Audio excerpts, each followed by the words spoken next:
there is a format that you like when I rant about Vietnam. So today, you get a real rant about the things I hate about living in Vietnam. Truth is, I really like Vietnam. However, after having lived here for over 12 years, there are stuff that drives me absolutely nuts. And really, they're not the things that used to drive me nuts when I first moved here, like honking, which sounds like a flock of angry geese, or people constantly being late. Nah, those are baby tourist things that I got used to. Oh, no. Today is gonna be a little bit different. There are things that make me scream into my cafe sedan. The ones that really break my... Well, you get the idea. Look, I know negative videos go viral because everybody loves a train wreck. That's just how the way the world works. But I'm not gonna trash Vietnam like a grumpy expat. No, on this channel, we keep it real and balanced. We give you the good, the bad, and the ugly. So for every hate I'm about to drop, I'll squeeze in 1 or 2 positives to keep things fair. If you are a tourist planning your first trip, a seasoned expat grinding through the daily hustle, or someone who's just curious about life in one of Asia's most electric madhouse really is, feel free to keep a running score out of 17 to see if you are just as bitter and twisted as I am.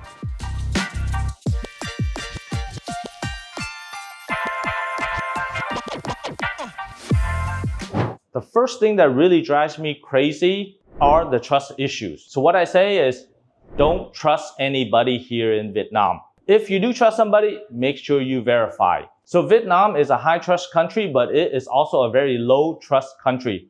And let me explain. The high trust, you have to really get to a level that you get into an in-group, such as, our law firm, we're high trust, you need trust in order to do business here. But in order to get into those groups, it could take months, years, and even decades, just because they don't trust you. And I've experienced that myself, getting into various different industry groups, lawyer groups, finance groups, even sports groups. Tennis itself, you have to have high trust to get in.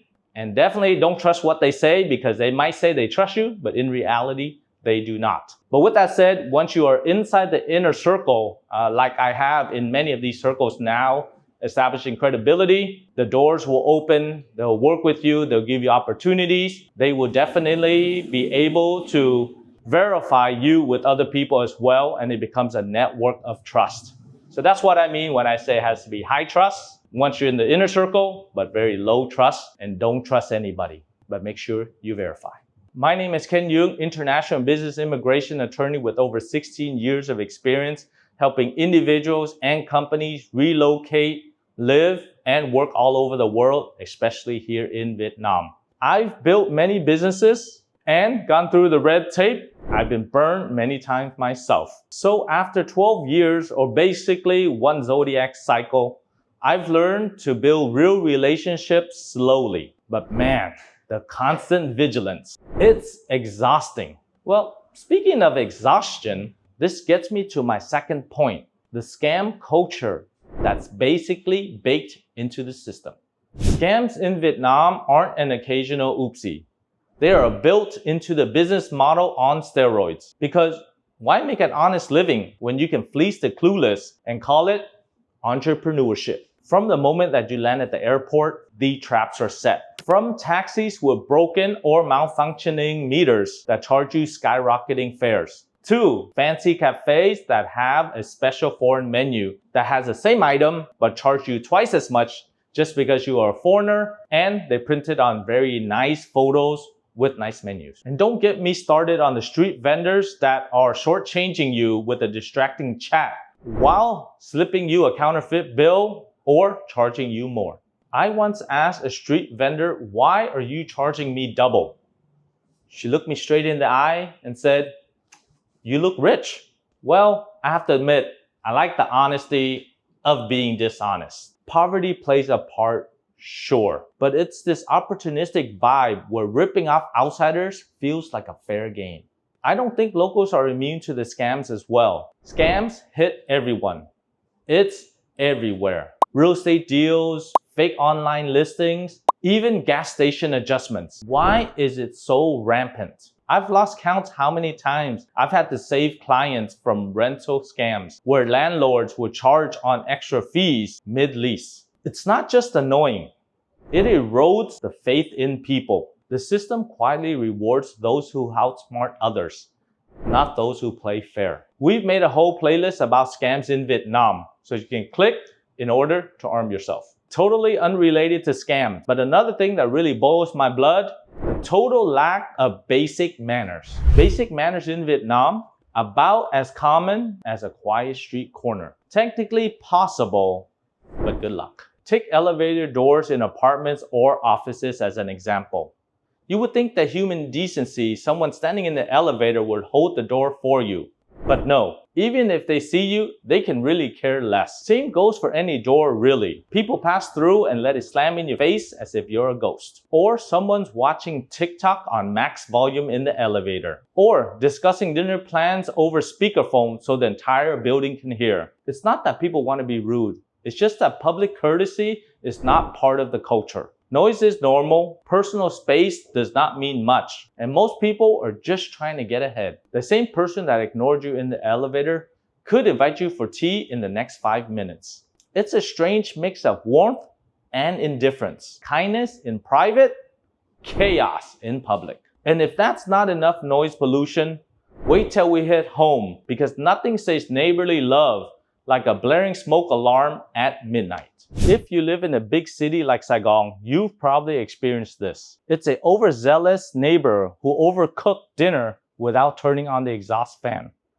Because who needs fresh air when you can fumigate the whole floor? No air extractor, no windows open, just pure oil fumes flooding the hallways, just like a fish sauce barbecue hot dog gone wrong. The fumes waft through the vents, and then the alarms start blaring building wide. It's not just maddening when it blasts at dawn or in the middle of the night. It becomes desensitizing. People just ignore it because they think it's an overzealous stir fry. But when there's a real fire, it turns lethal because people are just tuned out. This ties into bigger safety fails, like how Vietnam treats emergencies as afterthoughts. Another hate that still torches my patience: blackouts. As there is no insulation, blackouts turn apartments into hot yoga studios. It's not constant, it is improving, but when it hits like a hairdryer to the face. Of course, the official explanation is always maintenance. It's hard not to keep your cool, pun intended very much, when maintenance happens every week, and it just so happens every time it's 38 degrees outside. Blackouts in Vietnam teaches you 3 things. Always keep your devices charged, invest in candles, and never trust a light switch. And if blackouts don't fry you, fire safety might, where escape plans translates to fingers crossed. Remember when I talked about fire alarms going off because of your neighbor's cooking?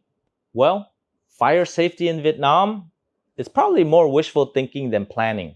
In all of the condos, they say they have a fire exit plan, but good luck trying to find one, because most likely they are locked, blocked, or used as a storage room. You'll see boxes, bikes, and shoe racks blocking where the exit's supposed to be. During drills, when it actually happens, nobody moves. People laugh, scroll on their phones, and continue cooking as if nothing happened. Their alarms are so common that when there's a real fire, people just assume it's fake. In a country packed with high rises, it's a real ticking time bomb. I've advised many expats to check the escape routes before signing leases. They don't. Well, luck shouldn't be your plan. The other thing I hate about Vietnam is the fake coffee or fake booze. Walk into any random cafe and when you get 100% Arabica, it's probably just roasted corn, soybeans, and whatever was left in last year's warehouse. It smells good, taste is okay, but I'm pretty sure that coffee does not leave an oily film on top. And then there's a nightlife problem where the whiskey at some bars can strip paint. Fake labels, refilled bottles, and some Johnny Walkers that are replaced with Rosé or vodka that burns your throat raw. One of our clients ended up in a hospital after a night of drinking fake alcohol. Fake booze are laced with methanol. It's the cheap products that are flooding the market unregulated. This scary stuff does make the headlines, although it's not everywhere, but it does happen. The positive point is real Vietnamese coffee. It might be the best in the world. strong, flavorful Robusta blends, iced with condensed milk. And you can find many variants: egg coffee, coconut coffee, and salt coffee. It's inexpensive as well. And to be honest, not all places sell fake drinks. Take, for example, here at Mosaic Bar, where the cocktails are authentic, the vibes are great, and people are not refilling bottles behind your back. Click on the description below for the address and location. So before I tick off half of the internet with the next one, let's have a reality check. 80% of you watching this channel are not subscribed. It's like drinking a fake Café Seda and thinking that you have a real buzz. Why settle for half the kick? Hit the subscribe button, because that tells the channel that you want more about Vietnam without the PR gloss. It's free, it helps our channel to give you the information that everyone is afraid to talk about. Talking about fake things that don't just come in a cup. Being fake could be another national sport. I'm talking about plagiarism culture, whereby copying someone else's business is a strategy. That is another thing I hate about Vietnam. There is no innovation or critical thinking.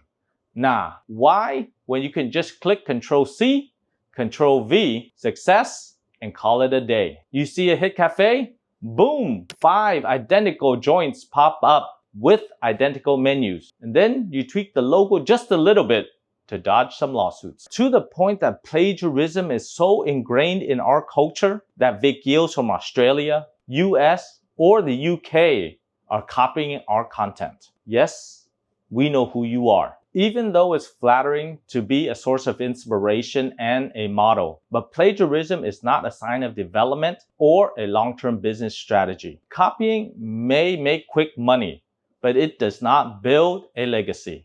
And that is why many great ideas come here and die young, suffocated by their cheaper, louder clones. But this lack of originality mirrors parenting here, where supervision gets copied from absent templates. Speaking of absent, something that bothers me is neglectful parents in Vietnam who turn public spaces into unsupervised playgrounds. Go to any cafe, mall, or restaurant in Vietnam and you see unsupervised kids running around while their parents are glued to their phones. One child is screaming, another is climbing the furniture, while both of the parents are deep into their TikTok, unaware that the kids are turning this place into a playground. It's not about bad parenting.